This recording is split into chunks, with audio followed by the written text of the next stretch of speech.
So there's a debate going on, as y'all know, within the Republican Party and then kind of just generally in the country about, is it time for the Republican Party to move on from Trump? Now, I've explained that even if they move on from Trump, the individual, they're not moving on from Trumpism and kind of the movement that he sparked, from MAGA, from all of those things. And so someone like DeSantis, while he doesn't have the last name Trump, would still be peddling a very dangerous ideology that is very unique to this movement. But a moment on Fox News caught my eye with Kellyanne Conway kind of addressing this, and I'll show you and then we'll discuss further. The independents were some of the first to refuse to pledge their allegiance to Biden. I think when you saw the erosion of his overall polling numbers early on in his presidency, it was because independents who had supported him for president were starting to migrate away from him. Dana, this is very simple for me.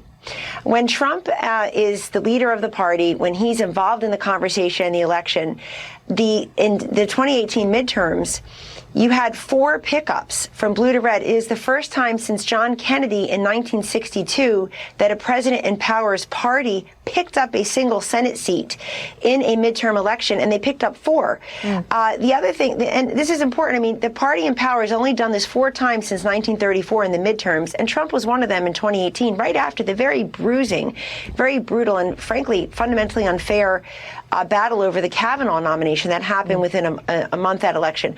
Quickly, let me just end with this. Those who want to move on from Trump, you go first. People are so obsessed with him, they don't spend a minute learning what the 74 million Trump-Pence voters want in these midterm elections. That's what I study every single day. But they're so obsessed with Donald Trump. Anybody who wants the party to move on from Trump, I dare you go first. And anytime the Democrats tell you which Republican should be your nominee, run in the other direction, because they know that they're fixing to make that person. Okay, so she's kind of taking the stance of the idea of running away from Trump is maybe not the right one. And of course, she's someone who worked for Trump, was very famous for being very dishonest on behalf of him. And the reason why this is interesting to me is she's actually touching on something, as shocking as this feels to say. Kellyanne Conway is saying something that is true, because it resonates with something that I truly believe, as I kind of started this segment with, which is Trump represents what is now its own movement. He is not the movement. And so people think that if they can shove Trump out, if they can move on from him, that's moving on from the dangerous, anti-democratic, et cetera, character of the current MAGA movement. And it's not. They have developed kind of an identity of their own. And I think the roles of right-wing media figures, such as Tucker Carlson and many others, actually lead that movement as much as Trump does. They set the narratives as much as Trump does.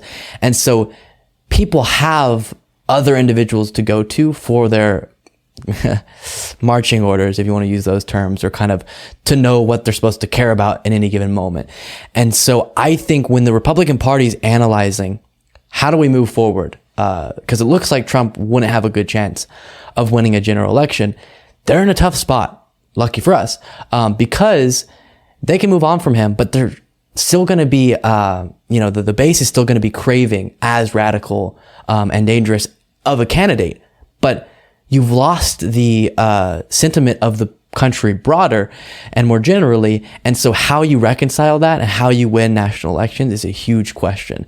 And I think that's going to be an identity struggle that the Republican Party deals with for years to come. And I don't know which way it's going to go. I really don't.